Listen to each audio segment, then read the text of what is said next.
Haleluya, silakan duduk. Shalom. Puji Tuhan, senang sekali hari ini kita masih diberi kesempatan untuk merayakan Natal. Dan hari ini perayaan Natal jatuh di tanggal 21. Dan dengan penuh semangat, sukacita, antusias, kita menyambut dan juga menyelenggarakannya. Hari ini mari kita juga dengan antusias untuk mau mendengarkan suara firman Tuhan. Tidak hanya datang untuk merayakan, tetapi juga datang untuk menerima firman Allah. Firman Allah di hari ini saya mengambil tema indahnya kasih dan rencanamu Tuhan. Kita meyakini peristiwa Natal adalah peristiwa dari satu perwujudan akan kasih dan rencana Tuhan yang begitu indah atas kehidupan manusia. Mari kita coba mulai, ada beberapa ayat yang saya tampilkan untuk kita baca bersama-sama.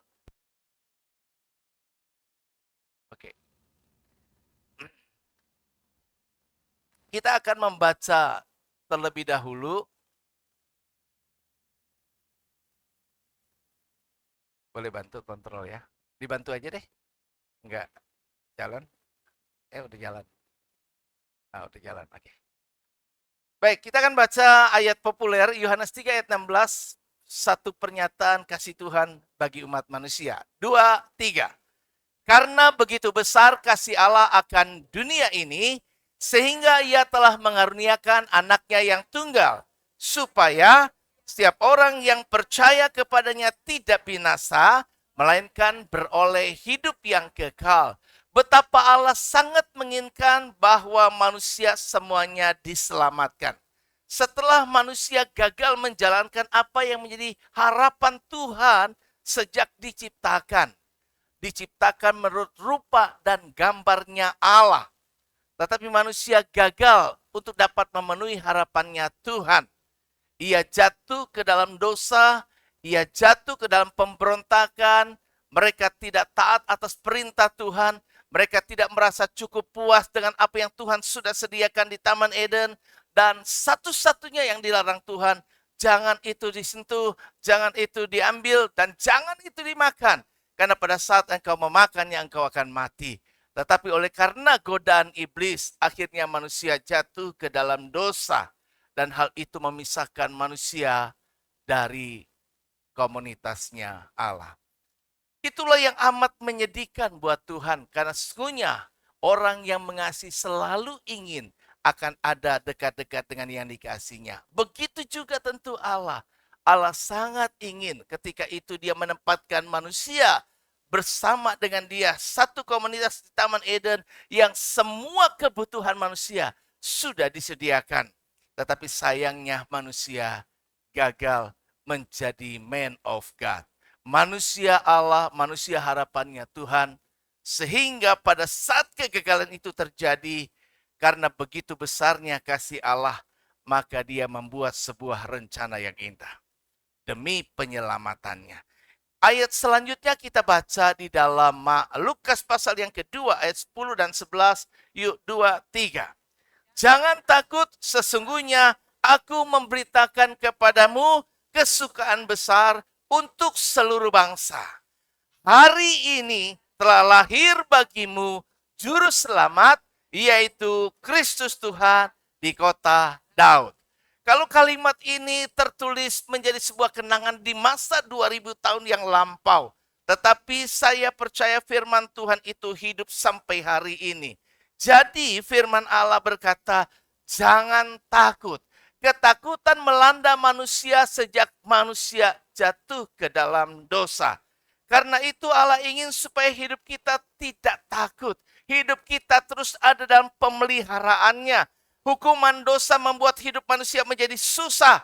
Tetapi Tuhan menjanjikan akan ada sang juru selamat yang akan menolong kehidupan manusia di dalam menjalani kehidupan akibat dosa hukuman dari Allah itu. Dan hari ini juga di malam di mana kita memperingati, maka telah lahir bagi kita juru selamat. Juru selamat itu lahir untuk kehidupan kita. Bukan lahir di masa lalu saja, tetapi lahirlah kiranya hari ini dan saat ini di dalam kehidupan kita masing-masing. Nah, selanjutnya setelah juru selamat itu ada di dalam kehidupan kita, maka kita juga meyakini apa yang menjadi janji Tuhan Yeremia 29 ayat yang ke-11, 2, 3. Sebab aku ini mengetahui rancangan-rancangan apa yang ada padaku mengenai kamu. Demikianlah firman Tuhan, yaitu rancangan damai sejahtera dan bukan rancangan kecelakaan, untuk memberikan kepadamu hari depan yang penuh harapan. Allah ingin kembali mengingatkan manusia bahwa pada dasarnya dia merancangkan manusia untuk satu kehidupan yang baik, satu kehidupan yang berbahagia. Tetapi iblis tidak suka. Iblis ingin menghancurkan kehidupan, tatanan kehidupan manusia dan memisahkan manusia dari Allah dengan berbagai pencobaan yang dihadapi oleh manusia. Nah, Allah ingin memulihkan kesemuanya tadi. Karena itu, oleh karena motivasi kasih yang menggerakkan Allah turun dari kemuliaan untuk menjangkau manusia dari segala golongan. Karena itu, Natal menjadi satu momentum yang akan mengubah kehidupan manusia, mengubah segala aspek kehidupan manusia. Jika Natal tidak mengubah hidup kita apa-apa, jika Natal tidak memberi makna apa-apa selain cuma perayaan lahiriah, maka itu tidak punya makna di dalam kehidupan orang percaya. Tetapi hari ini kita berkumpul, hari ini kita merayakan, sekalipun tiap-tiap kita telah berusaha mempersiapkan acara yang nanti akan dipersembahkan sebagai wujud sukacita, terima kasih kepada Tuhan, merayakan di hari ulang tahunnya. Tetapi lebih daripada itu, Bapak Ibu Saudara yang Tuhan kasihi, hari ini kita berkumpul bukan sekedar merayakan sebuah peristiwa sejarah, tetapi kita sedang memperingati sebuah karya dari intervensinya Tuhan di dalam sejarah kehidupan manusia. Allah campur tangan. Tadi pagi dalam ibadah yang kedua saya sampaikan di GBI Salemba bahwa ada campur tangan Tuhan di dalam kehidupan umat manusia. Dan justru karena Allah bercampur tangan di dalam kehidupan manusia, ada intervensi Tuhan, maka membuat kita masih bisa ada sampai sekarang. Kalau Allah tidak intervensi, kalau Allah tidak campur tangan, kalau Allah tidak menolong, kalau Allah tidak memberikan jalan keluar atas setiap pergumulan umat manusia, manusia akan berjuang seorang diri dan pasti akan gagal. Pasti akan hancur dan semakin hancur. Tetapi Allah di dalam kehidupan umat manusia, dia memberikan perhatian yang sungguh-sungguh oleh karena kasihnya kepada kita yang begitu besar. Karena itu dia siap sedia untuk intervensi di saat yang tepat untuk memberikan pertolongan yang diperlukan. Nah, ketika dunia gelap, ketika manusia tersesat, ketika harapan terasa hilang, Allah tidak menunggu manusia untuk naik ke surga menemui dia, mencari dia. Tetapi Allah berinisiatif.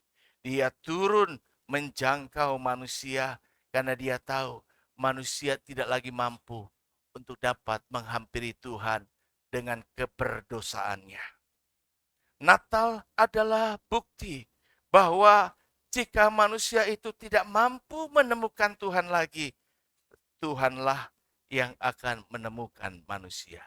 Dan malam hari ini pastikan kita menemukan Tuhan di dalam Natal dan Tuhan ada di dalam hidup kita.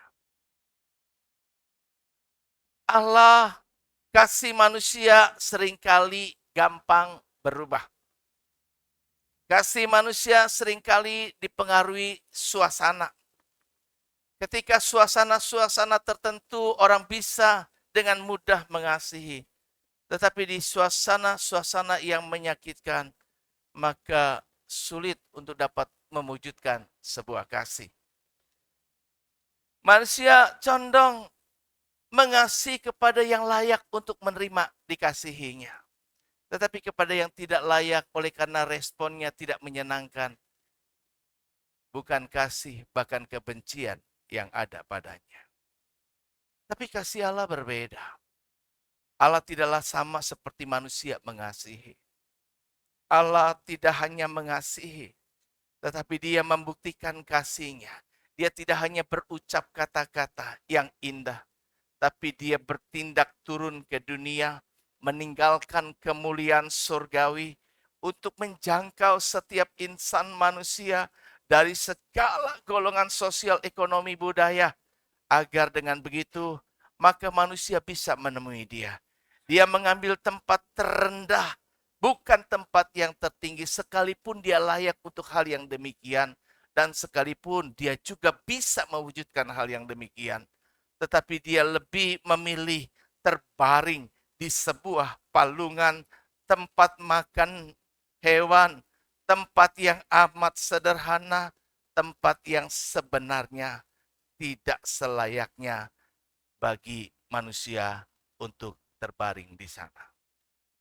Filipi 2 ayat yang ke-7 berkata, ia telah mengosongkan dirinya, mengambil rupa manusia, ya, sama seperti kita.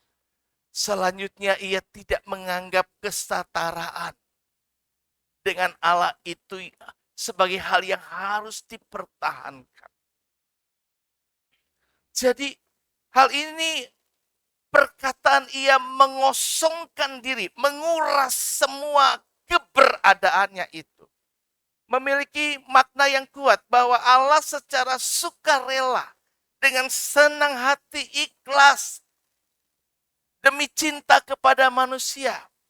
Dia melepaskan semua hak-hak istimewa dia sebagai pribadi yang sebenarnya adalah Allah. Yang sebenarnya patut dimuliakan, yang sebenarnya patut disembah, yang sebenarnya patut disambut, dan sepatutnya untuk mendapatkan tempat-tempat yang mulia dan terbaik. Dia tanggalkan semua hak-hak istimewa yang dimilikinya hanya demi umat manusia. Allah tidak memanfaatkan kemuliaan dirinya hanya untuk kepentingan dirinya sendiri, melainkan lebih mengutamakan kepentingan manusia di atas kepentingannya.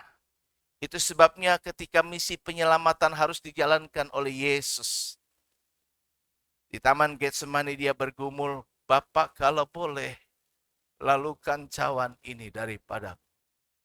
Aku tahu apa yang akan aku alami dalam waktu dekat ini. Aku punya keinginan sebagai manusia. Kalau boleh, aku tidak mengalami hal-hal yang demikian. Tetapi janganlah seperti yang aku kehendaki, tetapi jadilah seperti yang engkau kehendaki. Menanggalkan semua apa yang menjadi keinginan daging kita, kesenangan kita, kesukaan kita. Itu bukanlah hal yang mudah. Tapi itu yang sudah dibuktikan oleh karena kasih. Allah menunjukkan kerendahan hatinya untuk juga bukan sekedar dia, ya karena nggak ada tempat yang menampung dia, terpaksalah dia harus Maria melahirkannya di sebuah kandang hewan. Ada di tempat yang tidak mungkin kalau orang paling enggak di rumah sakit ada bed rumah sakit lah begitu, atau paling tidak ada tempat-tempat yang lebih layak lah begitu. Tetapi karena ada di tempat yang hina seperti itu, palungan pun bisa menjadi tempat bagi dia. Allah lakukan ini bukan sekedar karena kebetulan, bukan sekedar karena keadaan memaksa. Tetapi Allah membiarkan hal ini terjadi untuk memberikan sebuah keteladanan akan pola hidup yang seharusnya diikuti oleh umat pengikutnya dari masa sekarang ini. Keteladanan kehidupan kerendahan hati untuk mengambil tempat mengosongkan diri supaya selalu damai sejahtera Tuhan selalu hadir. Semua orang bisa menjangkau dia, bisa menemui dia. Dan semua orang memiliki harapan untuk bisa diselamatkan oleh iman percaya kepadanya.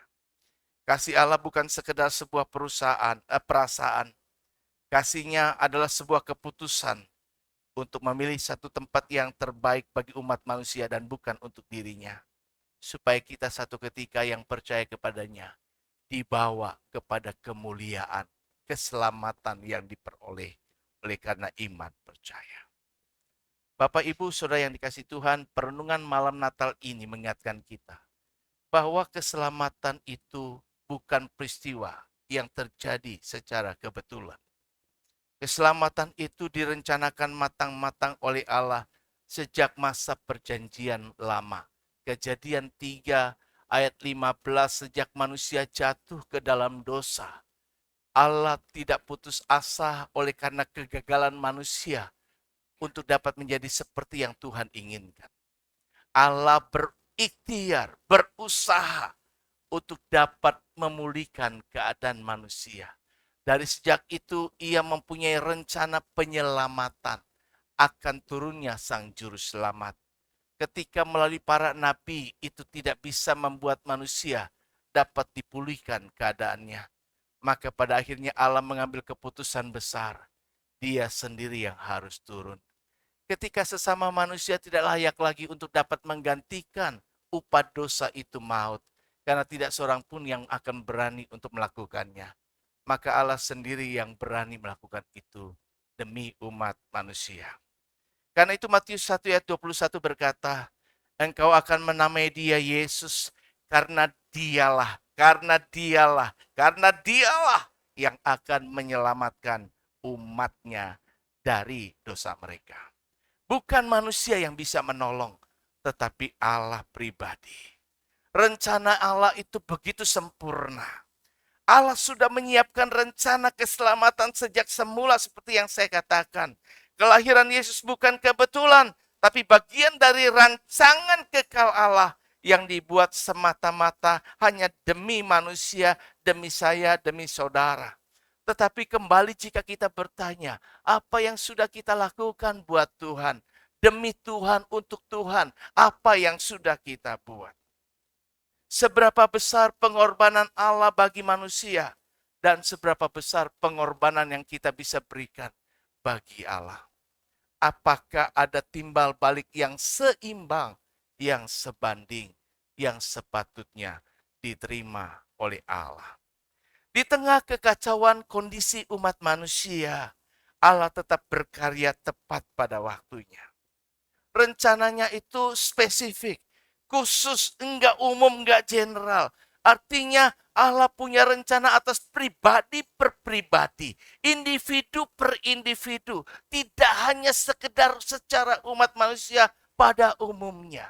Dia punya rencana keselamatan atas saya. Dia punya rencana keselamatan atas Samuel. Dia punya rencana keselamatan atas setiap individu pribadi yang ada dalam ruangan ini. Ia akan menyelamatkan umatnya, artinya Yesus datang secara pribadi dan itu bersifat relasional, sebuah hubungan pribadi yang sebenarnya harus terbangun jika kita ingin mengalami keselamatan.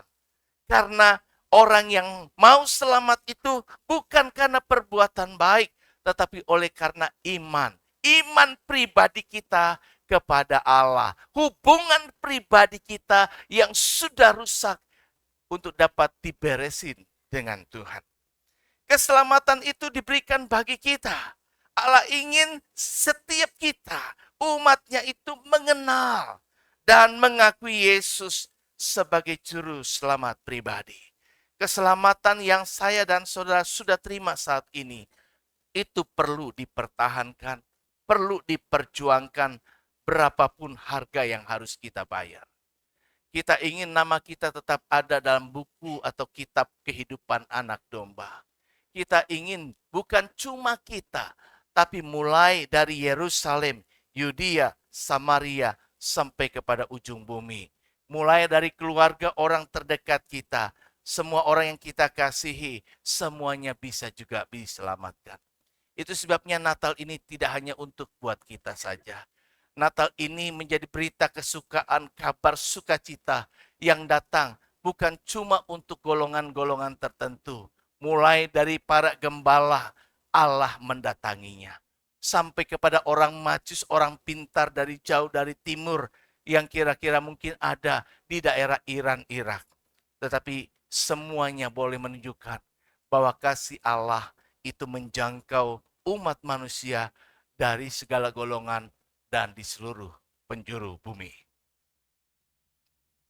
Rencana Tuhan terlihat mustahil.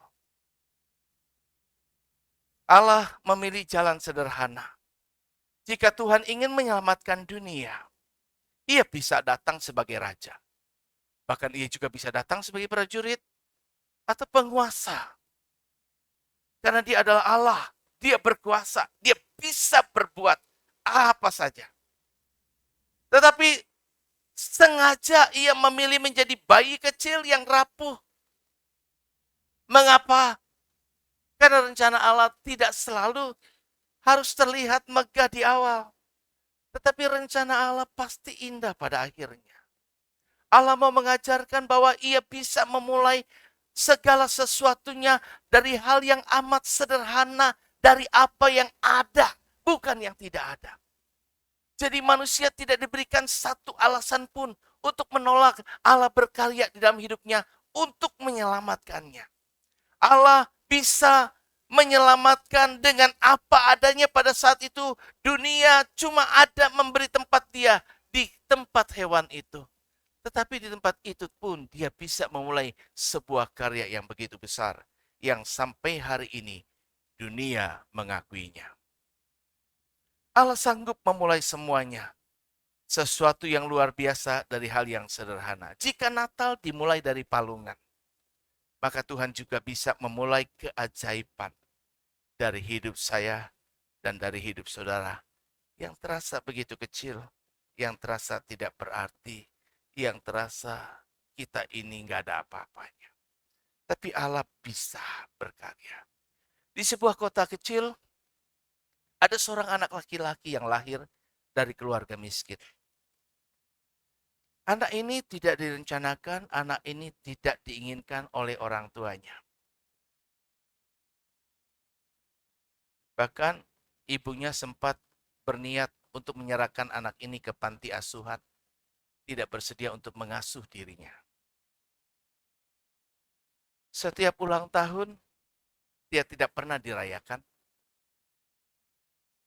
Tidak ada kue, tidak ada lilin, tidak ada hadiah. Semua tidak pernah dirasa oleh seorang anak laki-laki yang lahir tidak diinginkan. Suatu malam Natal, ketika ia sudah beranjak usia 9 tahun, ini merupakan kisah nyata. Di sebuah gereja kecil di lingkungannya waktu itu, dia datang dan dia mendapatkan ada pembagian hadiah untuk anak-anak yang kurang mampu. Ia sendiri datang tanpa harapan, tidak berharap apa-apa.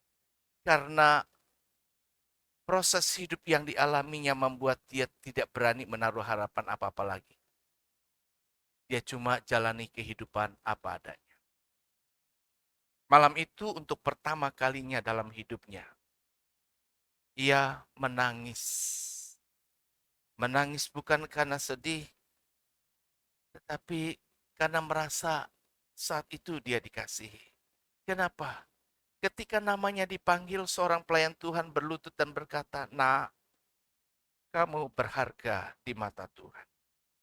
Yesus juga lahir untuk kamu."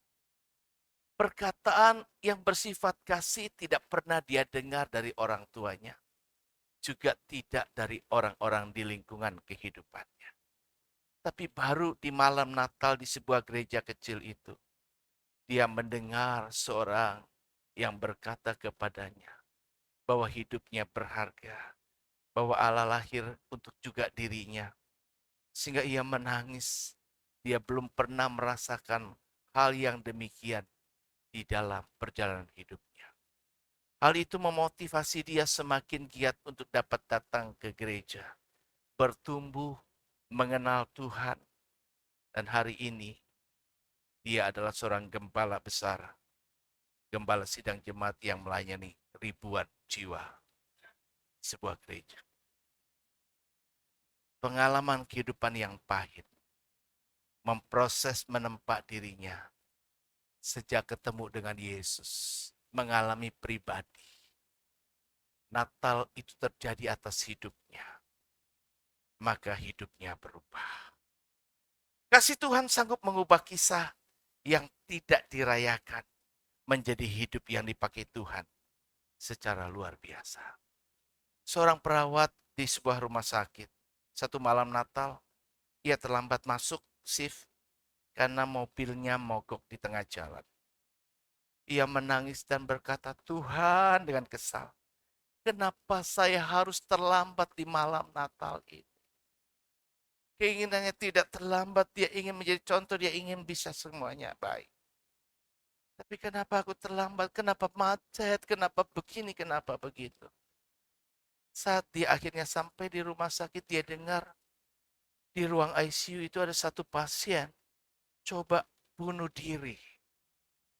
Dia segera berlari ke ruang ICU itu, tidak ada satu perawat pun saat itu di ruangan itu.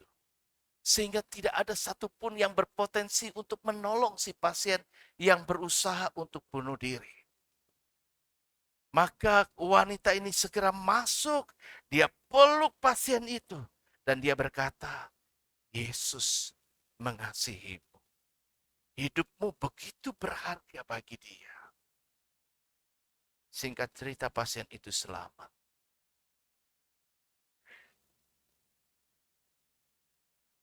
Dan ketika beberapa waktu setelah itu, pasien ini menyerahkan hidup percaya sama Tuhan, menjadi murid Tuhan yang setia. Dan hal ini terjadi sebagai sebuah kisah yang nyata. Pada akhirnya wanita perawat ini bisa mulai merenung. Waktu dia berkeluh kesah terlambat mengalami hambatan. Kenapa begini, kenapa begitu. Barulah hari itu dia sadar. Dia berkata, hari ini saya sadar. Ternyata keterlambatan saya datang adalah ketepatan waktu Tuhan untuk menyelamatkan orang yang hendak bunuh diri. Hal yang ini kalau saya bicara seperti ini, saya ingat ketika saya berkesempatan khotbah di Guangzhou, Cina. Di tengah-tengah saya yang tidak layak karena pakaian bagasi saya ketinggalan pesawat. Kesalahan dari maskapai. 3 hari saya tidak berpakaian yang sepatutnya karena pakaian semuanya di bagasi itu. Dan hari yang terakhir itu saya kemudian beli pakaian, berpikir apa adanya celana dan kaos pendek. Dan saya tidak bersepatu. Namun ketika saya ada di sebuah tempat dan kemudian ada yang tahu saya pendeta dari Indonesia, saya dihubungi dan diminta khotbah. Saya bilang saya nggak siap, saya datang ke sini bukan buat khotbah. Saya datang ke sini mau belanja. Tapi ya dia yakin aja udah. Saya bilang saya nggak ada Alkitab. Langsung disediain Alkitab. Nih, Alkitab. Jadi saya tidak diberi kesempatan apapun untuk alasan tidak mengkhotbah lagi.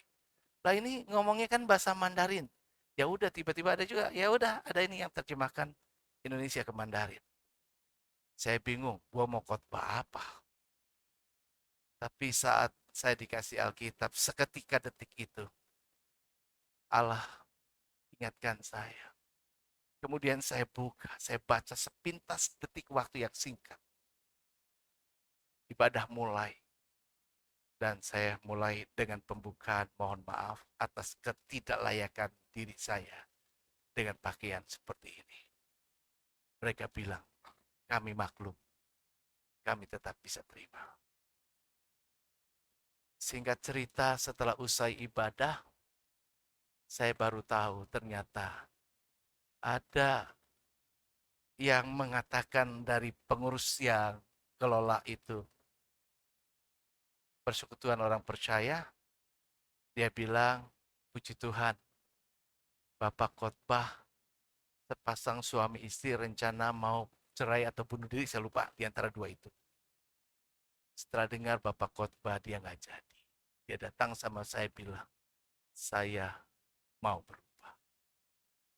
Ternyata Tuhan punya rencana memakai hal yang sederhana karena ada yang perlu diselamatkan.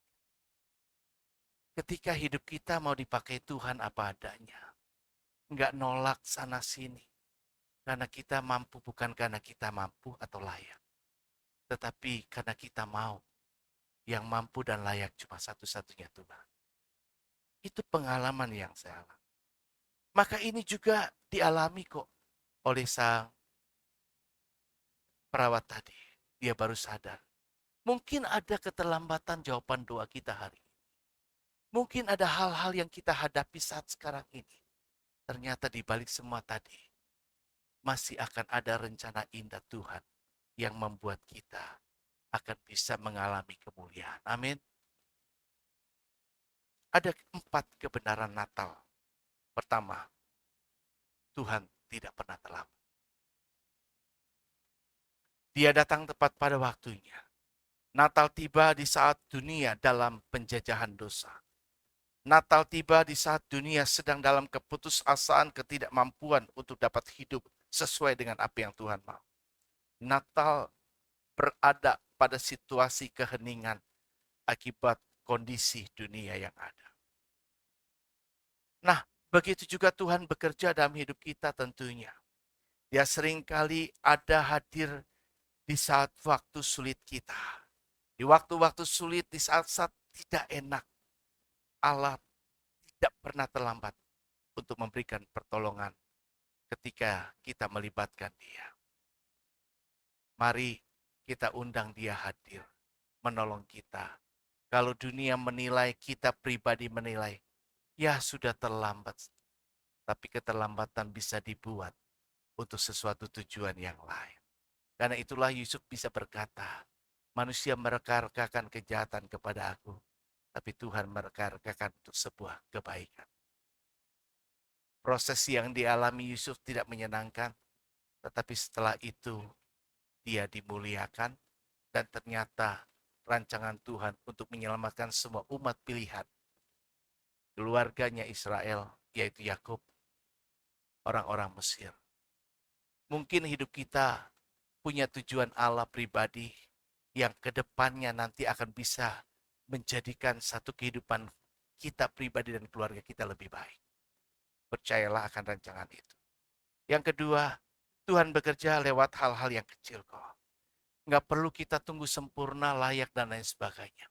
Allah bisa berkarya melalui palungan adalah simbol bahwa tidak ada tempat yang terlalu hina bagi Tuhan untuk menyatakan kemuliaannya. Keberadaan kita apa adanya akan tetap membuat Allah mampu mengerjakan karyanya sesuai dengan kasih karunia-Nya. Yang ketiga, Tuhan itu dekat dengan hati yang hancur, dengan orang-orang yang tidak layak. Malaikat tidak diutus ke istana, malaikat diutus kepada para gembala, orang-orang yang diremehkan, yang tidak dianggap. Jika hari ini engkau merasa paling rendah, engkau paling gagal, engkau tersisih, engkau tidak dianggap. Natal pertama justru dimulai dari orang-orang yang seperti itu. Dan Allah bisa tetap berkarya di dalam kehidupan kita. Yang keempat, rencana Tuhan selalu lebih indah daripada yang dapat kita pikirkan atau bayangkan. Dia sudah buat sesuatu yang hari ini mungkin kita belum mengerti. Tapi pribadi yang mau percaya dan ikut prosesnya, Tuhan akan melihat pada akhirnya semua akan jadi indah. Ketika Tuhan masuk dalam kehidupan kita, maka harapan pun masuk. Palungan itu sederhana. Ketika Yesus masuk ke dalam palungan, maka palungan itu berubah sejarahnya. Palungan itu tidak lagi cuma sekedar menjadi tempat yang diketahui semua orang pada umumnya. Ada tempat makanan hewan. Tetapi disitulah menjadi sebuah cerita sampai hari ini. Kita mengatakan dari palungan itu ada sebuah perubahan sejarah umat manusia. karena Sang Juru Selamat lahir di tempat seperti itu. Nah, begitu juga dengan hidup kita. Hidup kita nggak sempurna, pasti itu. Hidup kita penuh dengan kekhawatiran. Hidup kita berantakan. Enggak, enggak bagus lah. Banyak kekurangan-kekurangan pada diri kita. Kita mungkin saat ini sedang terluka. Hati sedang sakit. Tapi jika Yesus masuk di dalam hidup kita, maka yang susah bisa menjadi indah. Yang gelap bisa menjadi bercahaya. Yang hancur bisa dipulihkan. Yang hilang bisa ditemukan. Yang mustahil bisa menjadi tidak mustahil. Kehadiran Yesus akan membuat semuanya berubah. Itulah makna Natal sesungguhnya. Maka hari ini Bapak Ibu Saudara yang Tuhan kasih, biarlah setiap hati berkata, Tuhan, jika Engkau bisa membuat keindahan dari palungan, Engkau juga bisa membuat keindahan dari hidup saya apa adanya ini. Jika Engkau punya rencana indah bagi dunia, Engkau pun punya rencana indah tentunya bagi keluarga dan bagi masa depan saya. Tuhan, lahirlah juga di dalam kehidupan saya. Ambil alih segala-galanya.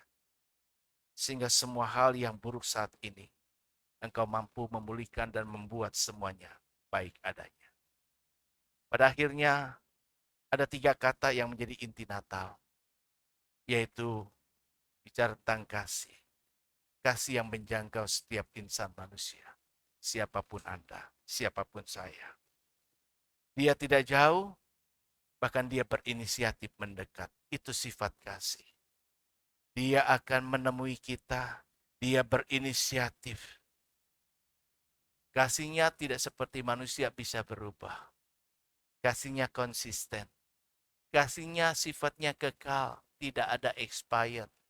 Kalau hari ini saya mengasihi, besok saya tidak lagi mengasihi. Itu manusia. Tetapi Allah mengasihi kita.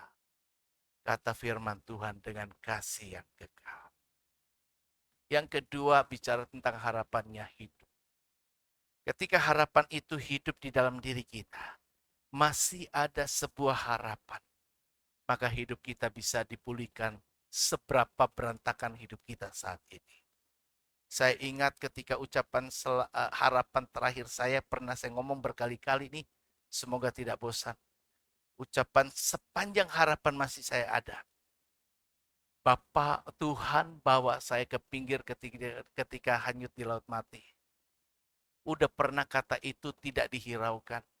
Tidak berubah keadaan. Saya tetap terapung-apung jauh dari pinggir pantai. Makin jauh ke tengah laut. Tidak membuat saya punya harapan untuk bisa selamat. Tapi di harapan saya terakhir sebelum saya mati rasanya. Karena nggak kuat. Saya ucapkan kata yang masih sama. Seperti kata-kata yang pernah saya gagal nggak pernah dapat pertolongan. Di saat terakhir saya berserah. Kalau boleh bawa saya ke pinggir. Di saat itu mujizat terjadi. Belum pernah kan kita mengalami spektakuler. Ditarik mundur dalam hitungan detik. Saya selamat. Sampai hari ini saya masih ada. Dan terakhir, rencana Tuhan indah. Dia punya rencana atas hidup saya. Dia punya rencana atas hidup saudara. Dia akan menuntun kita. Dan karena itu yuk mari Natal terjadi, maka jika Natal terjadi dalam hidup kita, kita bisa berkata, Tuhan, hidupku mungkin gak sempurna sekarang ini. Tapi kasih dan rencanamu sempurna bagiku. Amin. Kasih dan rencana Tuhan sempurna bagi tiap-tiap orang. Tuhan memberkati. Mari kita bangkit diri.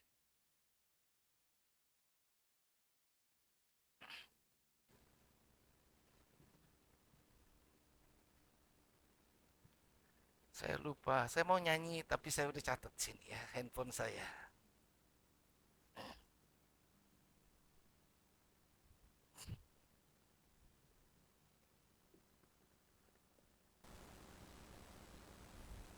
Tuhan kau sempurna dalam rencanamu dan karyamu. Hidupku menggenapi firman-Mu. Biarlah kehidupan kita menggenapi firman Allah. Allah punya rancangan, Allah punya rencana. Dia punya kasih yang begitu indah dalam setiap kita. Dan biar hal itu tergenapi sempurna adanya. Tuhan, Kau sempurna dalam rencanamu dan karyamu. Ku serahkan hidupku, murnikan dengan roh-Mu. Tuhan, Kau sempurna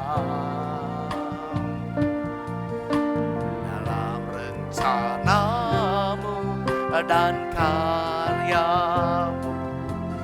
Ku serahkan hidupku,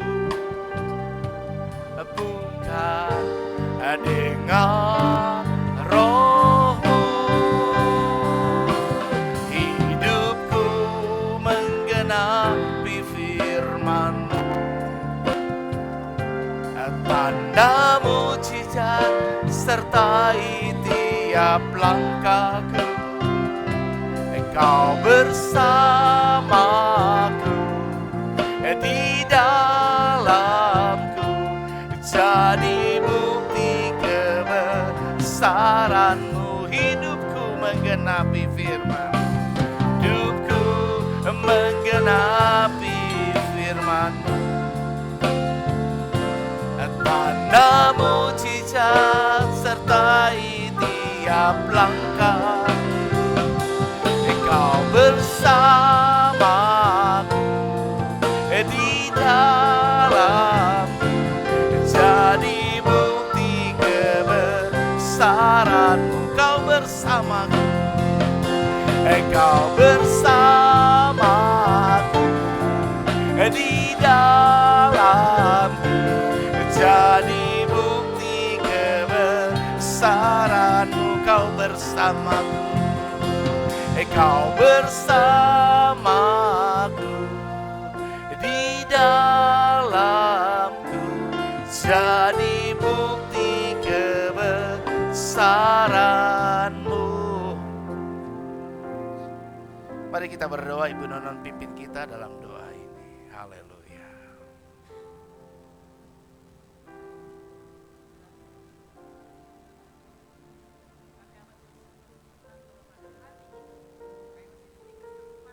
Bisa beribadah dalam Natal ini Tuhan, menyongsong hari kelahiran-Mu Bapa. Biarlah hari lahir-Mu ini Tuhan bukan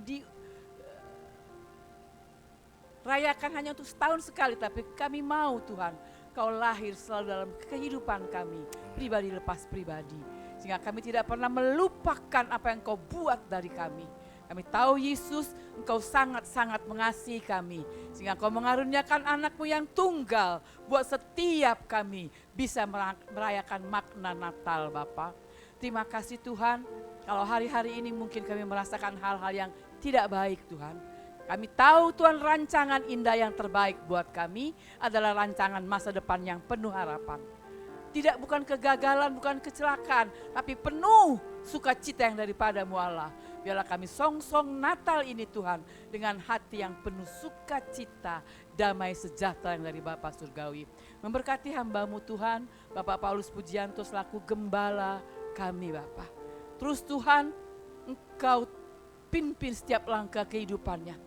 Pewahyuan Allah terus mengalir dalam kehidupannya. Sehingga apa yang disampaikan buat kami umatnya Tuhan, itu boleh menjadi baik adanya Bapa. Terima kasih Tuhan, terpuji-pujilah nama-Mu. Dalam nama Tuhan Yesus, segala pujian, hormat, syukur kami kembalikan untuk Engkau. Raja di atas segala raja yang sudah lahir untuk kami. Mari semua kita katakan, amin.